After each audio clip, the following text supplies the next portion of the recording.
네, 이번 시간은 교육과정의 개념에 대해서 이야기를 좀 할게요. 자료 공유하고, 음, 앞에 녹음을 한번 했었다가, 이 공유 화면이 녹화가 안 돼가지고, 다시 하고 있습니다.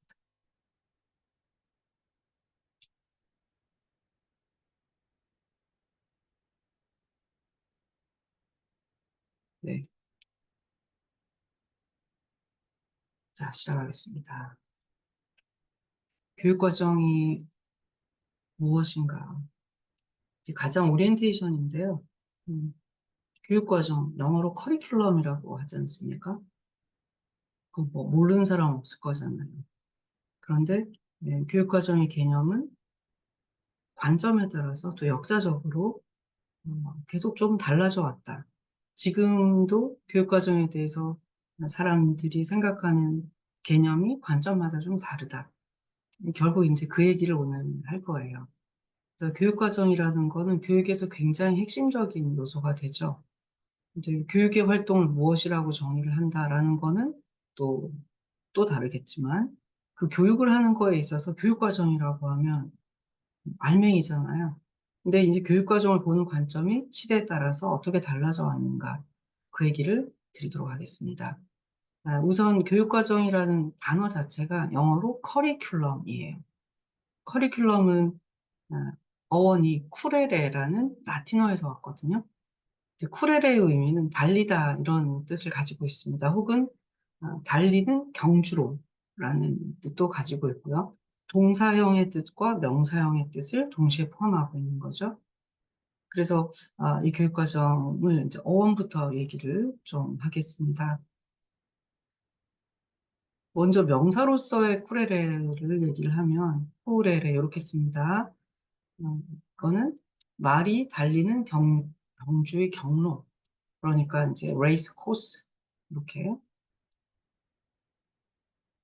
명사죠. 트랙 이름이죠, 트랙. 하나의 이제 계획된 교육과정의 형태예요. 완성된 형태죠. 우리 마차 경기장을 생각해 봅시다. 자, 출발했습니다. 그럼 출발, 스타트에서 일정한 경로를 밟아서 최종적으로 골 지점까지 그 트랙이 있지 않습니까? 그 트랙을 쿠레레라고 했다는 거예요. 그래서 교육과정이라고 하는 커리큘럼은 네, 하나의 학생이 들어와서 이수하고 끝나는 것까지 그런 어떤 경기장의 트랙, 이거를 이제 커리큘럼이라고 한다는 겁니다. 이런 관점에서 보면 학습자가 어디에서 출발해서 그 다음 단계는 뭘 밟고 그 다음 어떤 걸 이수해야 되는지를 하나의 그림판처럼 보여줄 수 있어서 굉장히 좀 명확해 보이죠. 구체적으로도 보이고, 그리고 그것은 어떤 교육과정이 어떤 개발된 결과물로도 이해를 하게 됩니다. 그래서 명사로서의 쿠레레는 교육과정의 개발에 대한 관심으로 이어지게 되겠습니다. 자, 다음은 이제 동사로서의 쿠레레를 볼게요. 동사. 동사는 달리다 이런 그야말로 이제 동사형입니다. 이것은 좀 더 역동적이고 경험적인 것으로 해석할 수 있습니다. 단순한 어떤 계획에서 끝나는 것이 아니라 실제 달리고 있는 말 혹은 사람, 그 실제 경험, 이것이 포괄된 그런 형태로 교육과정을 이해해야 된다라고 보는 관점이에요. 이것은 교육과정이 설계된 그 결과물뿐만 아니라 그 교육과정을 이수하고 경험하고 있는 말 혹은 사람에 대한 에, 관심. 이건 이제 교육과정 어떻게 이해할 것이냐에 대한 관심으로 연결이 됩니다. 명사로서의 교육과정이 개발에 대한 관심과 연결된다면 동사로서의 교육과정은 이제 교육과정을 어떻게 이해할 거냐에 대한 그런 관점으로 연결된다. 조금 이제 출발점이 다른 것이죠. 근데 현대의 해석을 좀 살펴보면요. 현대는 오늘날 교육과정은 이 모든 것을 다 포괄하고 있습니다.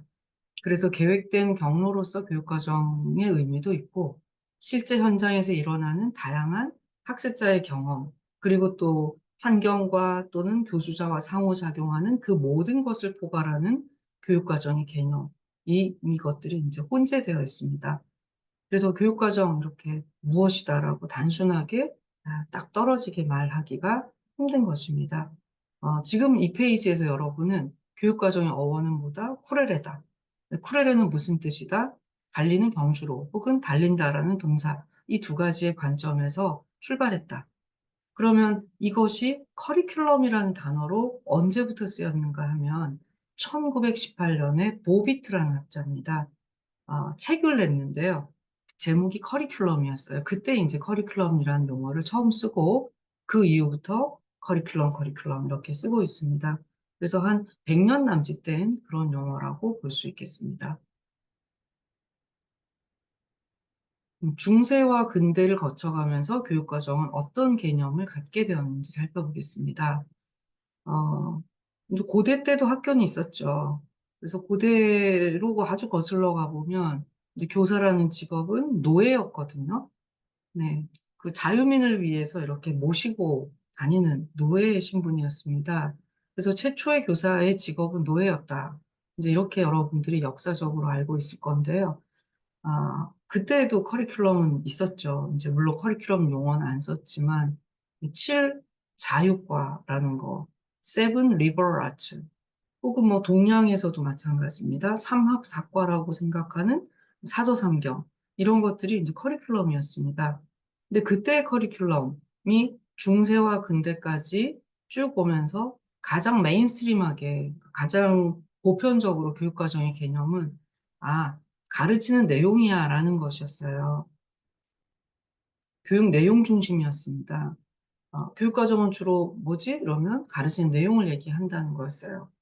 그러면 고등학교의 교육과정은 국어, 수학, 사회과학, 예술음악 뭐 이렇게 교과목 이름 가르치는 내용이죠. 그러면 국어과의 교육과정은 그러면 국어과 안에 또 교육 내용들이 있을 거예요. 문법, 뭐 시, 뭐 어쩌고 있을 거예요. 그래서 교육과정이라고 할 때 우리는 주로 교육 내용이다 예, 생각을 하고 있고요. 이런 관점들이 상당히 보편적이고 오래된 관점입니다. 여기에서는 교육과정을 코스 오브 스타디라고 하는 영어로 교수 용목이라고 합니다. 이때는 가르칠 내용의 순서, 이런 것들이 체계적으로 담기는 것, 이게 핵심이었어요. 그래서 보면 어떤 것부터 먼저 하고, 그 다음 뭘 가르치고, 그래서 이제 그 체계가 이렇게 쭉 요목처럼 이렇게 교육 내용의 체계를 생각하시면 될 거예요. 그래서 주로 지식 전달 중심의 관점이 이제 중세와 근대에까지 이어져 온 그런 교육과정의 개념이었습니다.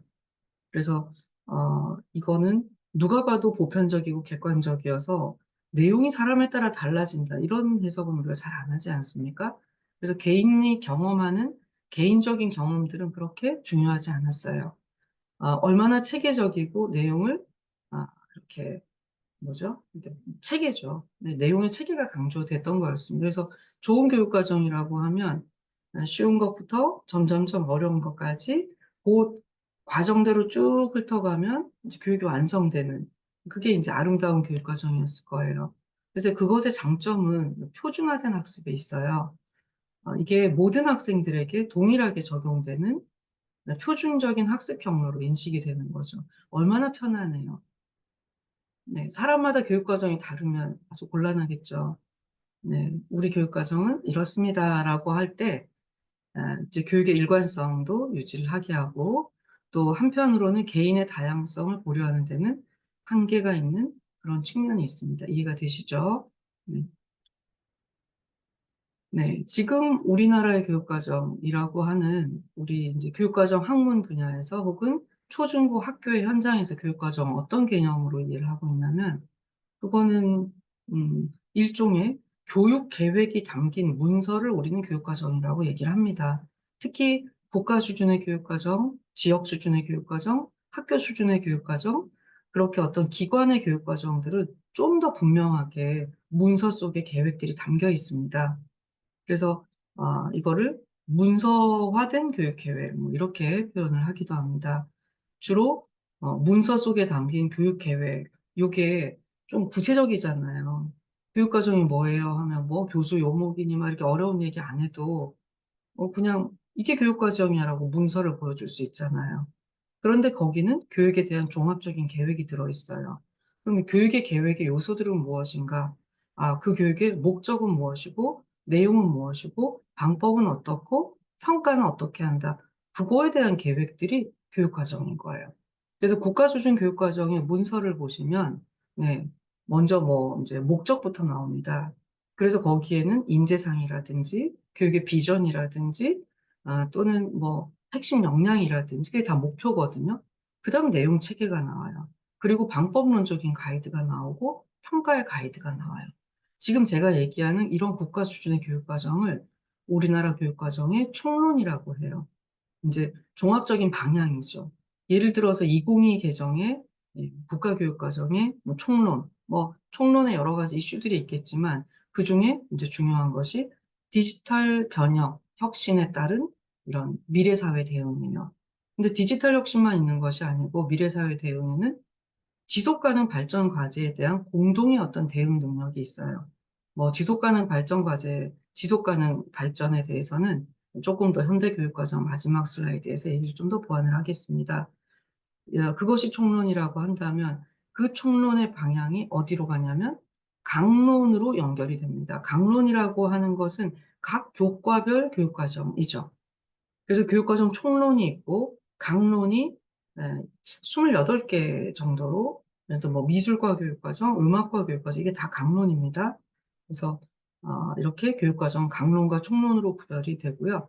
그리고 그것이 하나의 패키지로 체계화된 교육과정을 완성해서 총론과 강론 간의 연계성, 그리고 강론 안에서도 그 안에 어떤 그 교육과정의 내용 요소들 간의 어떤 그 연계성, 체계성, 이런 것들이 담겨져 있는 그 문서를 우리는 교육과정이라고 얘기합니다. 즉, 굉장히 구체적이죠.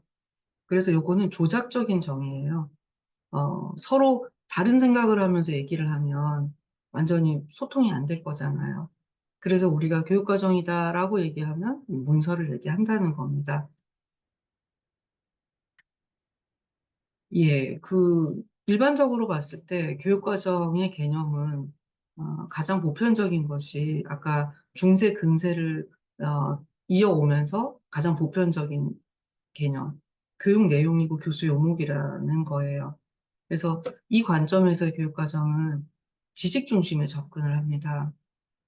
음, 근데 컨텐츠 자체가 이때 이제 주로 날리지 중심인 거예요. 그 출발이 7자유학과잖아요. 7개의 자유민을 위한 교과. 그래서 보면 그 7개 자유민을 위한 교과가 뭐 문법, 그래마. 사실 이전에는 그래마가 또 모국어도 아니었어요. 뭐 수사학, 천문학, 음악, 기하학, 뭐 이런 논리학 이런 거였거든요. 그래서 이게 디스플리너리의 어떤 출발점이면 그것을 중심으로 학교의 교육과정이 만들어졌기 때문에 학교 교육과정의 뿌리는 이런 그 디스플리너리라고 볼 수가 있겠습니다. 여기에서는 아까도 얘기했지만 교수 요목처럼 체계, 순서가 굉장히 중요합니다. 사실 똑같은 내용을 체계화해서 교육과정을 만들더라도 이걸 어떤 순서로 어떤 단계로 체계화시키느냐에 따라서 이 교육과정이 잘 만들어진 걸 수도 있고 실패할 확률이 높은 교육과정이 될 수도 있습니다. 경험을 해보셨겠지만 같은 내용을 학습하는데도 이 단계를 잘 따라가지고 쉬운 거 먼저 어려운 거, 그 다음에 이제 뭐 덧셈 먼저 곱셈 이런 식으로 어떤 체계가 잘 잡혀 있으면 굉장히 이제 학습이 쉬워지거든요. 그게 교육과정이 잘 짜졌기 때문이에요.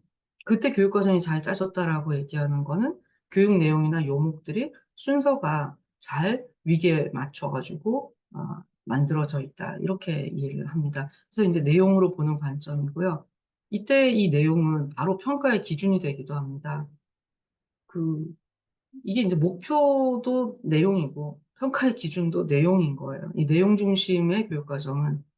그래서 이 교육과정이 얼마나 성공적으로 잘 운영됐는가라는 것을 평가할 때 바로 학습자들이 그 내용을 얼마나 많이 학습하고 있는가를 테스트하는 것으로 이렇게 확인이 되죠.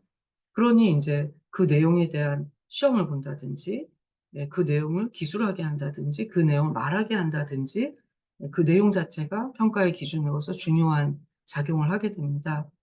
네. 그리고 이제 그것은 상당히 주관적이지 않아가지고 또 객관적이잖아요. 그래서 개인의 경험을 얼마나 학습에 깊은가라는 거를 이제 경험의 관점에서 들어가 버리면 측정이 어려워지니까 객관성이 떨어지니까 거기에선 또 우리가 아, 현실적으로 굉장히 복잡한 상황에 놓이게 됩니다.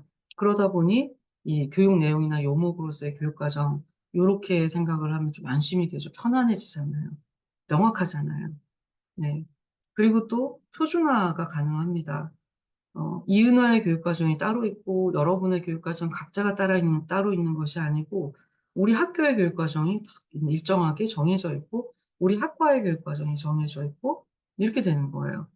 혹은 뭐 국어과의 교육과정이 정해져 있어서 표준화되어 있다. 모든 학생들이 동일한 내용을 동일하게 학습한다라는 이런 어떤 형평성의 관점에서도 내용이나 요목으로서의 교육과정을 보는 관점은 많은 사람들에게 좀 안정감을 주는 그런 개념이라고 볼 수 있겠습니다. 그런데 이게 어, 학습자 입장에서는 딱히 바람직하진 않죠. 왜냐하면 네, 나는 보편성이 아니고 나는 구체성을 띈 개인이기 때문에 그렇죠. 그래서 교육과정의 다른 한 관점은 교육과정을 내용으로 볼 것이 아니고 교육과정은 학생들의 학습 경험으로 봐야 된다. 이런 관점이에요.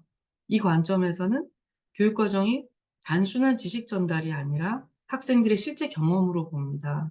그래서 학교에서 일어나는 모든 활동과 상호작용이 교육과정이 돼버리는 거죠. 학교에서 일어나는 모든 활동이 학생들이 똑같이 하지 않지 않습니까? 어떤 학생은 거기에서 실제로는 하지만 실제로는 경험하지 않습니다. 수업에 들어있지만 모두 다 수업을 경험하고 있는 건 아니죠. 누군가는 딴 생각하고 있고 누군가는 그냥 약간 듣는 척하면서 졸고 있습니다. 그래서 학습 경험으로서의 교육 과정은 표준화되지 않습니다. 학생들마다 달라요. 얼마나 복잡하겠어요? 그렇지만 이것은 학생의 성장을 강조하는 학생 중심의 관점입니다. 아무리 잘 짜여진 교육과정이라 하더라도 학생이 학습에 경험하지 않으면 그것은 교육과정이 아니다라고 보는 그런 극단적인 생각을 우리가 할 수 있습니다. 그래서 이제 학생 중심의 관점이고요. 이 관점에서는 상호작용을 중시한다는 특징도 가져요. 어, 이제 보편적이지 않기 때문에 똑같은 지금 제가 강의를 하고 있고 슬라이드가 하나예요. 교수자가 한 명이고요. 근데 제가 이야기를 하잖아요. 그럼 듣는 학생이 누구냐, 청자가 누구냐에 따라서 교육과정의 개념에 대한 이해를 달리하고 있는 거예요. 그래서 이거는 교수자와 또는 교수 자료와 또 학습자 간의 어떤 상호작용의 역동에 따라서 다르게 또 결과물로 이해되는 이런 상황이니까 이런 상황을 설계하거나 미리 계획하기가 상당히 어렵지 않습니까? 그래서 이런 관점에서 보면 교육과정은 굉장히 유연하고 또 적응적이라는 얘기는 학습자의 맞춤이다 이런 얘기입니다. 그래서 어, 이 학습 경험으로서의 교육과정은 교수자나 개발자 입장에서는 참으로 참 난감합니다. 어떻게 이런 것까지 다 고려해서 교육과정을 만들어?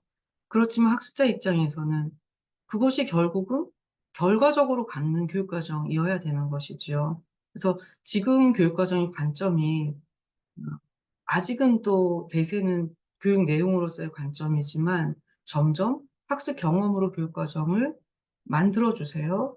그걸 평가해 주세요. 이런 식의 어떤 요구들이 다양화되고 있는 그런 경향이 있다. 이렇게 말씀을 드리겠습니다. 그 다음 이제 세 번째 관점이 어떻게 보면 네 번째 관점이 되겠네요. 첫 번째가 문서로서의 교육과정 우리가 조작적으로 합의한 관점이고, 그 다음에 교육 내용이나 교수 요목으로서의 관점이 이제 보편적이고 가장 많이 받아들여지고 있는 관점이고, 세 번째의 관점이 학습 경험으로서의 관점이 좀 더 급진적인 관점이었다면, 네 번째 실존적 체험과 그 반성으로 교육과정, 이 얘기가 들어가면 훨씬 더 복잡해집니다. 이 실존적 체험이라고 하는 거는 경험보다도 더 내밀합니다. 그리고 반성이라고 한다면 우리가 이제 반성을 영어로 reflective thinking, 반성적 사고를 이제 존 듀이가 얘기한 거거든요. 이 reflective thinking이라고 하는 거는 누가 강요해서가 아니고요. 외워서도 안 되고요. 자기 스스로 그 수준에 도달해야 되는 거예요. 우리가 이제 반성문을 쓰는데, 저는 이 반성이란 단어보다 성찰이라는 단어가 더 적합할 것 같습니다. 리플렉션, 성찰문. 성찰문에는 꼭 이렇게 내가 어떤 건 잘했다, 어떤 건 잘 못했다, 이런 객관적인 그 기록들이 담기는 게 성찰 기록문이잖아요. 반성문 이상하게 잘못한 것만 적는 그런 느낌이 있어가지고, 제가 잘못 생각할 수도 있습니다. 그래서 이제 리플렉션까지 가능한, 이게 네 번째 관점의 교육과정이에요. 이것은 실제로 이제 비판적 사고를 굉장히 강조하게 됩니다. 비판적 사고라고 하는 것이 뉴스에 그랬어. 뭐 교수님이 그렇게 얘기했어. 이렇게 해서 그냥 받아들여지는 것이 아니고 그거 따져보자. 예. 자기 스스로 그것을 다시 한번 해석해보고 맞는지 아닌지 검토해보는 거예요. 이게 비판적 사고예요. 그럼 이제 학습자가 이 정도까지 되면 우리가 가르치는 입장에서는 상당히 어렵습니다. 이런 학습자들은 그죠. 그렇지만 이런 학습자의 관점까지를 포괄해서 교육과정으로 봐야 된다라고 하는 관점이 네 번째 실존적 체험과 그 반성으로서의 교육과정이에요. 그래서 이 관점에서는 자아 발견과 성장, 그래서 이것이 단순한 지식 습득을 넘어서 자기 스스로와 세계에 대한 이해를 깊이 하는 과정, 이 과정이 교육 과정이어야 된다라고 보는 관점입니다. 그래서 끊임없는 자기 성찰의 과정으로 이해가 되는데요. 아마도 이제 파이너, 1970년대 이후에 교육 과정의 재개념화라는 기존의 교육 과정의 관점이 아니고 다시 개념화하자라는 재개념주의 운동하고도 연결됩니다. 그래서 이 부분은 일반 교육 과정을 그냥 공부하거나 적용하시는 이런 현장 이제 교사라든지 그런 분들은 뭐 이렇게까지 생각 안 하셔도 이렇게까지 하면 이제 너무 힘들어지니까. 근데 교육 과정을 연구하는 연구자는 이런 것까지도 이제 우리가 들여다볼 수 있어야 될 것 같습니다. 현대 교육에서의 교육 과정을 보면 아까 중세, 뭐 고대는 잠깐 넘어갔고요. 중세, 근세를 봤잖아요. 현대. 이게 현대가 언제가 현대인가? 뭐 그렇게 보면 저는 아마 대세코 프로젝트라고 OECD에서 우리 미래의 21세기를 잘 살아가기 위해서 필요한 역량이 무엇인가? 그 대세코 프로젝트가 2003년에 발표가 됐거든요. 그때 이후에 각 학교, 각 국가들에서 교육 과정의 혁신들이 어떤 방향으로 이루어졌는가? 이제 그 맥락을 이해하면 현대 교육에서 교육 과정의 예, 그 혹은 의미, 혹은 개념을 이해하는 데 도움이 더 될 것 같아요. 첫째는 일단 다양성의 존중이에요. 학생들이 다양한 배경과 특성을 고려한 교육과정이 설계되어야 된다는 겁니다. 뭐 당연한 거 아니겠습니까? 하지만 지금은 그 어느 때보다도 다양성에 대해서 더 존중합니다.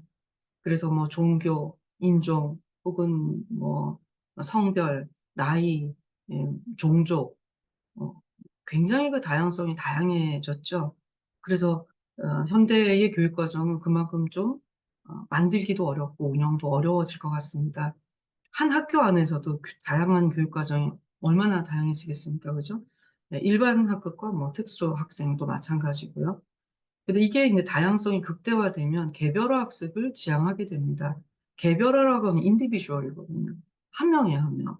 한 명 한 명에 맞춰가지고 필요하고 관심사에 맞는 맞춤형 교육이 제공돼야 된다라는 것이 지금의 학습자들의 니즈예요. 이게 가능합니까?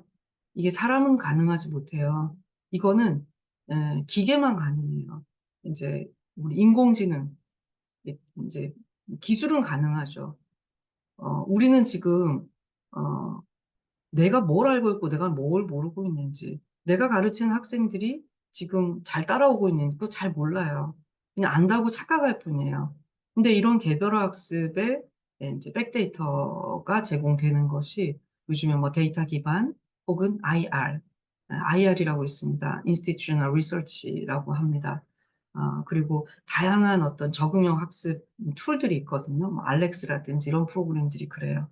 그래서 교육과정이 그냥 교육과정의 문서로 끝나는 것이 아니고 이 교육과정이 학생들의 한 명 한 명의 학습의 경험과 어떻게 연결되는지 여기에까지 교육과정이 확장됩니다. 그리고 세 번째는 역량 중심이라는 특징이 있습니다. 역량이라고 하는 게 이제 competence based education 혹은 competence based curriculum이라고 하는데요. 아, 역량 중심 교육, 역량 기반 교육 이렇게 얘기할 때 그럼 이전에는 무슨 기반 교육이었나? 아까 그거예요. 내용 기반 교육이었어요. 내용을 알면 다 할 수 있겠다라고 생각했던 관점이 지금은 변화되었어요. 패러다임이 바뀐 거죠. 안다고 다 하는 건 아니에요. 아무리 잘 알아도 못해요. 그래서 뭘 해야 되냐면 잘 할 수 있는 거를 가르쳐야 돼요. 그게 역량 중심 교육이에요. 그런데 또 이 역량이라고 하는 것은 그냥 단순하지 않죠. 지식과 기술과 태도가 아주 구체적이고 실제적인 문제에 적용되어서 그걸 해결할 수 있는 능력. 그것이 역량이거든요.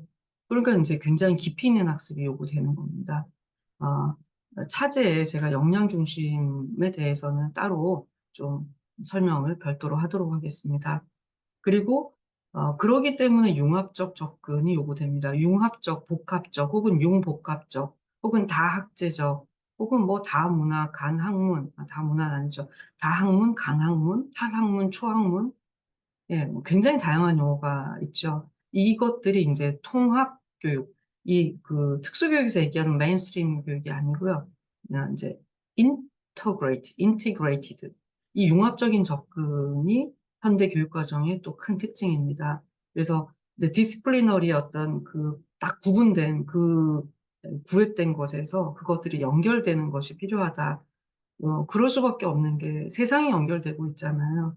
그래서 단편적인 어떤 구획된 내용 가지고는 세상을 살아갈 수가 없어요. 문제를 해결할 수도 없고요. 그래서 이제 융합적인 접근이 교육과정에 영향을 주고요. 그러다 보니 이게 이제 실생활과 연계되지 않을 수 없습니다. 융합적 접근이라고 하는 것은 이제 디시플리너리 영역에 따라서 융합이라고 그런다면 실생활 연계는 어떻게 보면 교과와 교과 아닌 것의 연결이죠.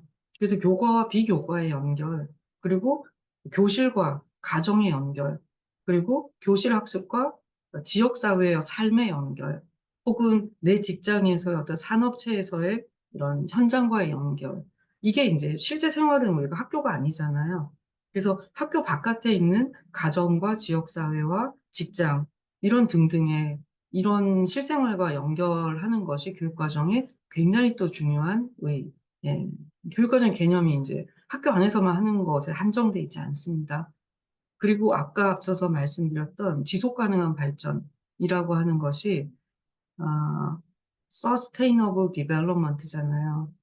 음, 지속 가능 발전이라고 하는 거는 아마 이제 ODA에서 이제 국제개발 협력에서 보면 좀 더 이해를 좀 잘 하실 것 같은데요. 우리가 발전이라고 하는 게 후속 세대에서 계속 이게 남겨줘야 되지 않습니까? 우리 세대 발전 짱 하고 끝날 게 아니기 때문에 이게 후속 세대에 남겨줄 만한 발전이 되려면 고려할 게 많습니다. 아무리 잘 먹고 잘 살아도 환경이 다 파괴되면 안 될 거잖아요.